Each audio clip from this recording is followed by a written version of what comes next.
Fala, quinto ano, querido! Aula de História, atividade avaliativa, hein? Hoje vamos falar aí sobre o que, gente? Estamos estudando patrimônios e nós já sabemos que os patrimônios são bens e esses bens precisam ser preservados, valorizados, né? Cuidados. E a gente sabe que esses patrimônios naturais, culturais, eles são locais em que é estimulado a visitação de turistas, porque dessa forma vai gerar renda para a localidade e também meios de contribuir com a preservação daqueles locais. Hoje nós estamos aqui com duas imagens. Essas imagens são de Machu Picchu. E o que é Machu Picchu, professora? É uma antiga cidade. Então aí são as ruínas dessa antiga cidade. E ela encontra-se a 2.430 metros de altitude. Quando ele diz altitude, é altura, então fica lá em cima das montanhas. Olha que povo criativo, hein?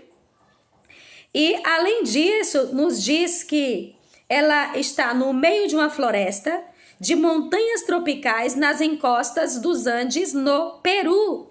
Se você não sabe, o Peru está bem próximo de nós, porque ele faz parte da América do Sul. E o Brasil também faz parte da América do Sul. Você pode pesquisar no Google, o mapa da América do Sul, localiza lá o Peru. Você vai ver como estamos perto. Então, se você quiser conhecer esse patrimônio, vai lá, gente, com a família.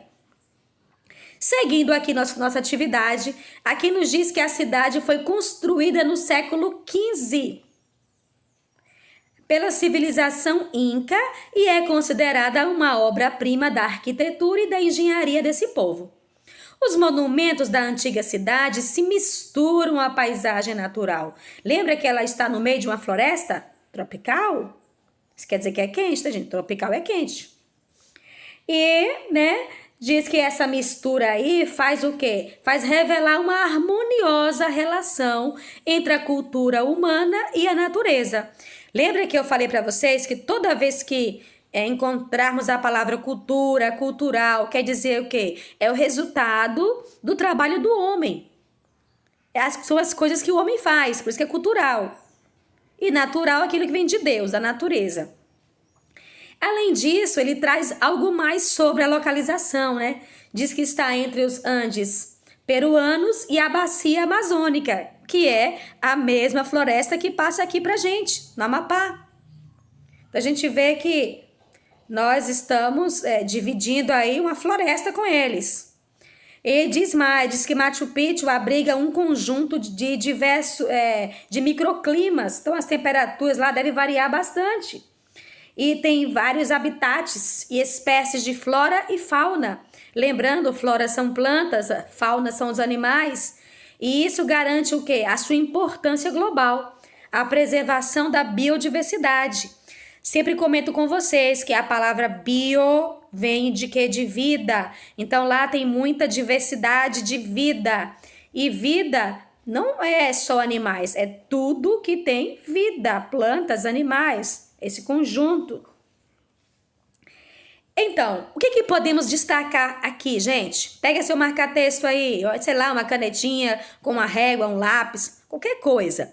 O que vamos marcar? Nós vamos marcar aqui essa região, né?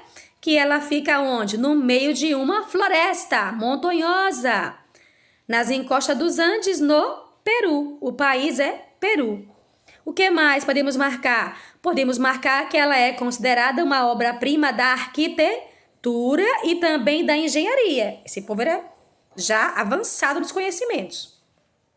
Além disso, podemos destacar que essa questão de você construir uma cidade no meio de uma floresta, em cima de uma montanha, faz com que haja assim uma relação, no caso deles, harmoniosa, né, entre a cultura humana e a natureza.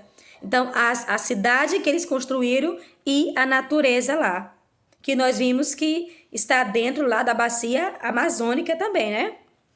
Além disso, nós devemos destacar essa questão dessa diversidade de climas, desses habitats, da flora, da fauna, que tudo isso que destaca a importância, né, global de se preservar esse local. Então, esse local é um local turístico, muitas pessoas visitam esse local, elas obtêm conhecimento, elas aumentam o seu nível de cultura, né, de conhecimento, mas também elas estão ajudando aquela comunidade, porque quando você vai lá, você vai gastar lá. A mesma coisa acontece se as pessoas, se os turistas vierem visitar o Amapá. Se elas vêm para cá, elas vão gastar aqui. Isso vai promover rendimentos, economia. Todas as pessoas, elas precisam que haja rendimentos, que tem que haver dinheiro. Porque a nossa sociedade, ela vive nessa relação de troca. Se eu preciso de um produto, eu tenho que ter dinheiro, contrapartida, para poder obtê-lo. Então, essas comunidades aí, elas também precisam.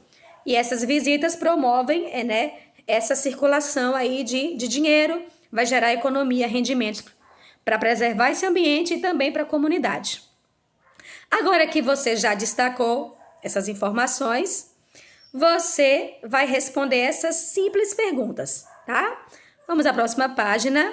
Nós temos aí na próxima página, temos um gráfico de barras.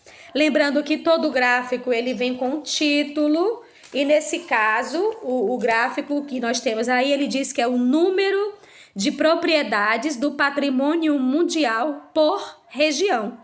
Então, você vai perceber que embaixo de cada coluna, você vê o nome de cada região. A primeira região é a África. A segunda são os Estados Árabes. A terceira, Ásia e Pacífico. A quarta e maior, né? Está aí a Europa e a América do Norte. E a última aí, nós temos a América Latina e Caribe. E eu quero salientar para vocês que nós do Brasil fazemos parte, né, deste grupo aí, da América Latina e Caribe. E você vê que esse gráfico, ele tem cores, você vai ver aí do lado a legenda, e você vai identificar quais são os patrimônios, né? O primeiro é cultural, natural e depois misto. Essa mesma informação de quem tem mais ou menos aí, né, de patrimônios, por semelhança, aí a gente vai ver aqui no gráfico de pizza. E a gente percebe o quê? Que a região que tem mais patrimônios é a região da Europa e América do Norte. Primeiro lugar. Em segundo lugar, a gente vai ver a Ásia e o Pacífico. Em terceiro, a gente vê a América Latina e Caribe. E, por último, a gente encontra aí os Estados Árabes. Certo? Você tem também uma tabela com mais informações. Você vê que a primeira coluna são as regiões. Você vê o nome de cada região. E cada coluna diz um item que eles possuem. Tem patrimônio cultural, tem patrimônio natural, tem patrimônio misto, né? E ele diz aí eles fazem algumas somas.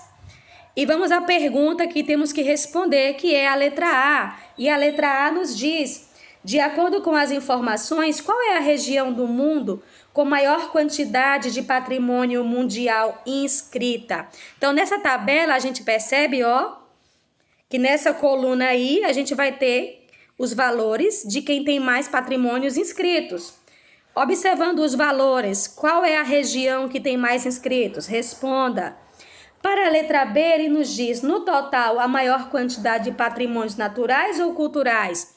Observa aí a setinha. Essas duas colunas estão tratando dos patrimônios natural e cultural. E aí, no final, tem o total. Quem é que tem mais? É o cultural ou o natural? Letra D. O Brasil encontra-se localizado em que região apresentada na tabela? Em termos de quantidade de patrimônio, essa região está em que posição? Eu contei para vocês que, nós fazemos parte da América Latina. Agora, qual é a posição que a gente está? Se você esqueceu, é só você conferir aí pelo tamanho, né? Você vai ver se nós estamos primeiro, segundo, terceiro, quarto ou quinto. Você vai verificar e vai responder, beleza? Vamos para o próximo. A seção Investigue você não vai precisar fazer. você vai responder a questão 10, certo? E a questão 10, ela nos diz o seguinte: como a valorização do patrimônio mundial pode ajudar as populações locais a desenvolver sua economia e cultura. E eu até já comentei um pouco sobre isso com vocês. Comente suas ideias com os colegas, só se for via WhatsApp, né, gente? Você vai registrar aí, você pode também conversar com seu pai, sua mãe, a respeito disso. Como que esse patrimônio mundial pode ajudar as populações a desenvolver sua economia e cultura?